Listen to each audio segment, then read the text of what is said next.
It's spring 1943, somewhere over occupied France. A German fighter pilot, in his nimble Messerschmitt Bf-109, spots an enemy aircraft in the distance. As it comes closer, he can't believe his eyes. It's enormous, massive.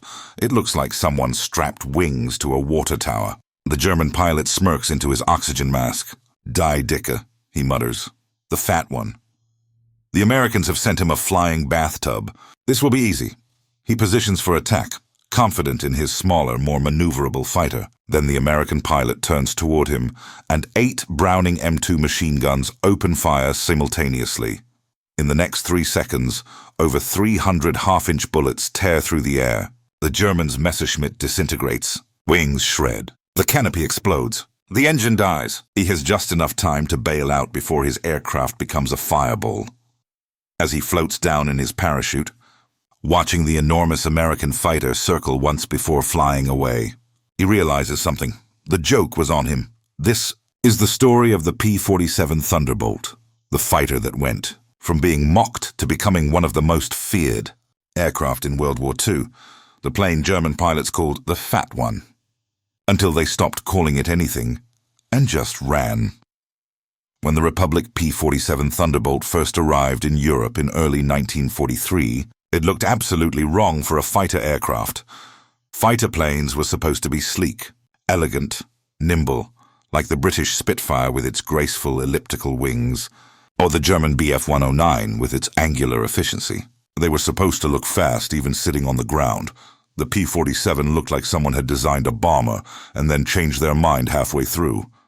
It was massive, at 7 tons empty and up to 10 tons fully loaded. It was the largest single-engine fighter of World War II. To put that in perspective, a fully loaded P-47 weighed as much as 2 Spitfires. It was literally twice the weight of the fighters it would face in combat. American pilots nicknamed it the Jug, short for Juggernaut, but also because it looked like a milk jug with wings. German pilots, when they first encountered it, called it Die Dicke, the fat one. Some called it Der Ochsenkarren, the ox cart. The mockery seemed justified. How could something that big, that heavy, possibly compete with the nimble European fighters that had been refined through years of combat? The Germans were about to find out. What German pilots didn't know, what they couldn't see from the outside, was what made the P-47 so dangerous. At the heart of the Thunderbolt was the Pratt & Whitney R2800 double wasp engine, a massive radial power plant producing over 2,000 horsepower. Later variants would push that to 2,800 horsepower. But the real magic was the turbocharger system. The P-47 was essentially built around its turbocharger. This gave it exceptional performance at high altitude, exactly where bomber escort missions were fought. While German fighters gasped for air at 25,000 feet, the P-47 was just getting started. And here's what shocked German pilots. Despite weighing twice as much as their fighters, the P-47 could dive faster than almost anything in the sky. In a power dive, P-47s routinely exceeded 500 miles per hour. Some pilots reported hitting 550 mph or more, approaching the speed of sound. When a German fighter tried to escape by diving, the fat, slow American plane would follow them down and catch them. Many German pilots who thought they were safely running away suddenly found themselves overtaken by a 10-ton American fighter that shouldn't have been able to keep up. Then came the guns. The P-47 Thunderbolt carried 8 Browning M2 50-caliber machine guns, 4 mounted in each wing.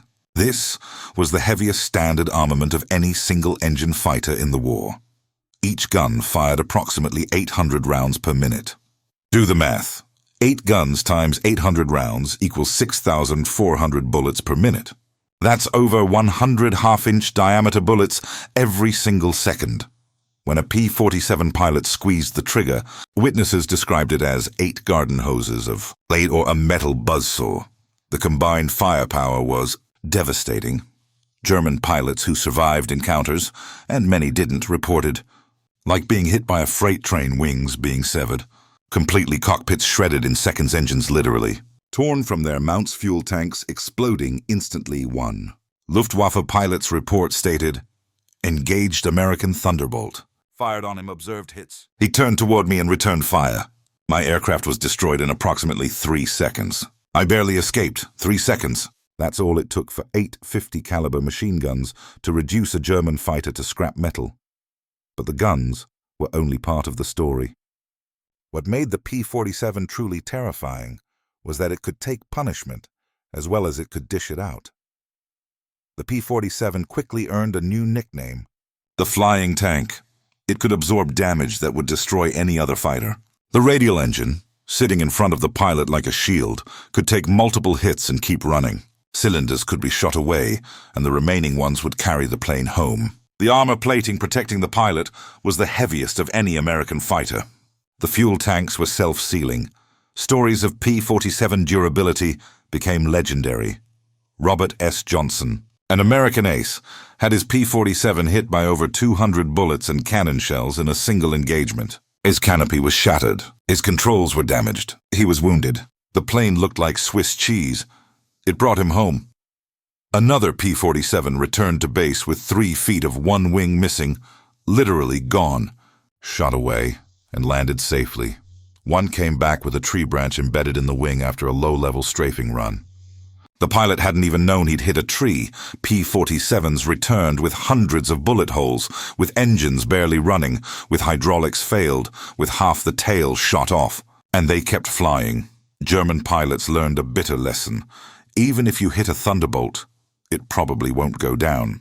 And while you're shooting at it, those 8 guns are shooting back, and they don't miss often. Smart P-47 pilots learned quickly. Don't try to turn fight with German fighters at low altitude. The P-47 was too heavy for that. A Bf-109 or FW-190 could outturn it in a traditional dogfight. But P-47 pilots developed tactics that played to their strengths. Zoom and boom. Here's how it worked. P-47s would patrol at high altitude, where their turbocharged engines gave them an advantage. When they spotted German fighters below, they would dive, building up incredible speed with their weight and power. They would scream down at over 400 miles per hour, line up the target, and unleash 8 machine guns for a few seconds. The German plane would typically disintegrate. Then, instead of staying low where German fighters could outmaneuver them, P-47 pilots would use all that speed and power to zoom climb back to altitude. German fighters trying to follow couldn't match the climb rate. The P-47 would be back at 25,000 feet before the Germans could catch them. Then they'd do it again and again. German tactical manuals began warning pilots. Do not engage the Thunderbolt at high altitude or in a dive. If engaged, attempt to force combat at low altitude, where maneuverability advantage can be exploited. But that advice only worked if the P-47 pilot was foolish enough to accept the fight on German terms. Experienced P-47 pilots weren't. If the P-47 was feared in the air, it was absolutely terrifying on the ground. The Thunderbolt could carry up to 2,500 pounds of bombs, or 10 5-inch rockets, or a combination, all while keeping its 8 50 caliber guns. It became the most effective ground attack aircraft in the European theater. P-47s hunted German armor, supply columns, trains, bridges, airfields, anything that moved or looked important. The 850s could shred trucks, penetrate light armor, destroy locomotives, and kill anything not in a reinforced bunker. German soldiers learned to recognize the distinctive sound of the P-47's engine. When they heard it, they scattered. Those who didn't move fast enough learned why the 50 caliber was called Mardeuse. It could cut a man in half. During the Battle of the Bulge, P-47s devastated German tank columns trapped on roads. After D-Day, Thunderbolts destroyed more German armor and vehicles than any other Allied aircraft in some sectors. They weren't just supporting ground forces. They were erasing enemy formations. One German tank commander reported, "The Jabos, fighter bombers, are worse than artillery. At least with artillery you know it's coming. The Thunderbolts appear without warning, and then it's hell." The P-47's deadliness wasn't theoretical. American aces proved it in combat. Robert S. Johnson finished the war with 28 confirmed kills, all in P-47s. He was America's second highest scoring ace in Europe and never flew anything else. His survival after taking 200-plus hits proved the plane's durability. Francis Gabby Gabreski, also with 28 kills in P-47s, became America's top Thunderbolt ace. He mastered the energy tactics that made the plane lethal. The 56th Fighter Group, flying P-47s throughout the entire war, became the highest-scoring American fighter group in Europe, 1,006 aerial victories confirmed, plus over 1,000 ground kills.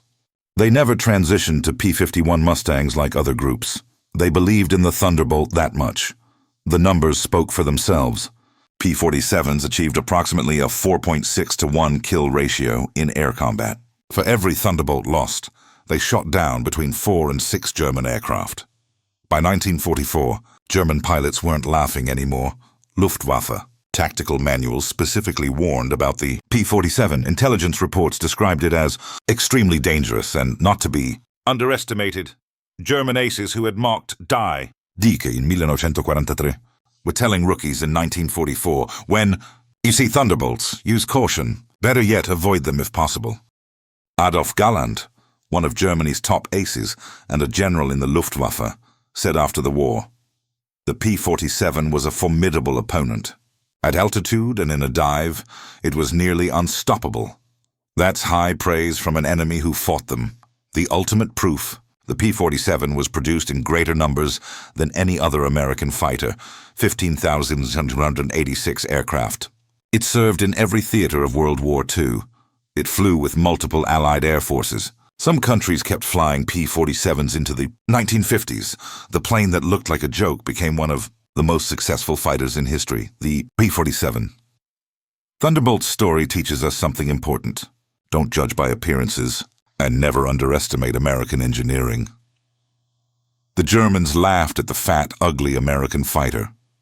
They assumed bigger meant slower, heavier meant vulnerable, different meant inferior. They were wrong on all counts. The P-47 didn't look like a fighter because it wasn't designed like European fighters. It was designed with American philosophy. More power, more guns, more armor, more of everything. It used brute force and durability instead of elegance and agility, and it worked. German pilots who survived the war remembered the P-47 with respect and often fear. That massive radial engine, those 8 machine guns, the way it could take hits and keep fighting, the way it could dive out of the sun and shred your aircraft before you could react. The plane they called the Fat One, and the Flying Bathtub became the Unforgiving. So, the next time someone tells you size doesn't matter, or that brute force can't win, remember the P-47 Thunderbolt. The Germans laughed, until 8 50 caliber machine guns rained lead on them. Then they stopped laughing.